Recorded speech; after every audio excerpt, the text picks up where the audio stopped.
What is up? What's up, everyone? Welcome back to my YouTube channel. My name is Rob Anzit, and today we are talking about one of my favorite lenses for portraits and personal branding. Let's do it.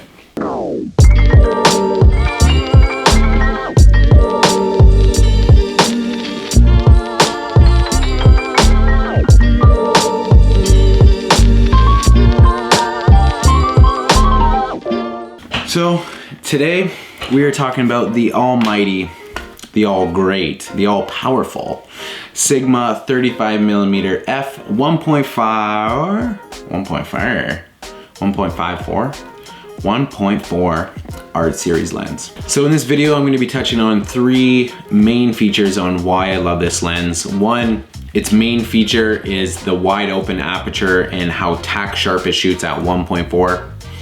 Two is why I use it for environmental photography or environment portraits.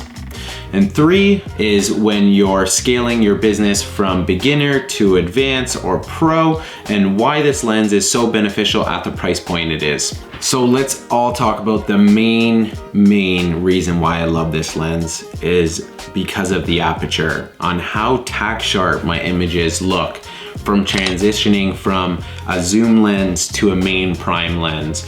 And the 1.4 does a fantastic job at making everything tack sharp, being able to open extremely wide in low light conditions, and being so sharp at its widest at 1.4 when shooting portraits, objects, subjects, or anything that I shoot in front of my camera. So number two on why I use this lens so much, why it never leaves my main camera body, and why it exists in my photography. One, it's an environment lens. When I mainly shoot portraits or products, I can shoot at a really wide open perspective that the subject stands out even more. And in my photography, I like to use this lens in three different stages.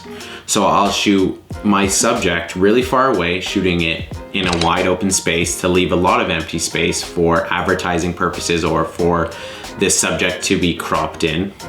Two, I take two more steps in to do potentially a 3/4 length portrait. And the third is I take two more steps and do a clean cut portrait.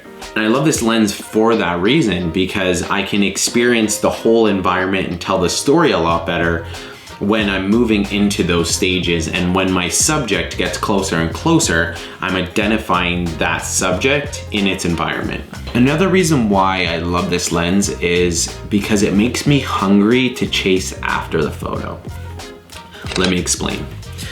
In photography, in the wedding industry, when I used to use zoom lenses, I rarely moved my feet. My foot count, let's say, was really low, because I could zoom the lens and get the shot I wanted, or zoom back and just stay there in the corner. And when you have a prime lens like this, there is no time to not move your feet. You have to physically go and chase that photo. And that's what made my photography really evolved quickly, because I got those moment shots, or the shots that really mattered. So this lens changed all of my photography when I really wanted to focus on the actual subject and what it meant in the photo. This lens helped me progress, and for the price point as in the investment back then, this lens was, let's say, at the top of my level to what I wanted to spend.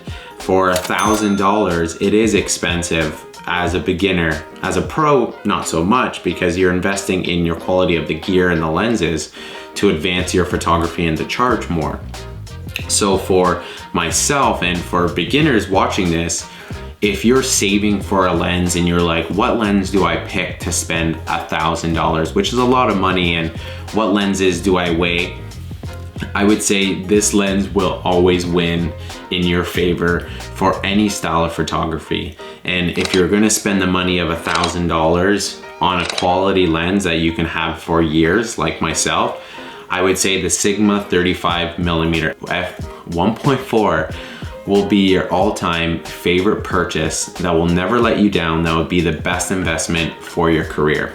That concludes our video on the Sigma 35mm 1.4. If you love this video, hit that thumbs up button. Leave a comment if you have any more questions about this, and if you purchase this lens, please tag me in your photos on social media. I'd love to see it.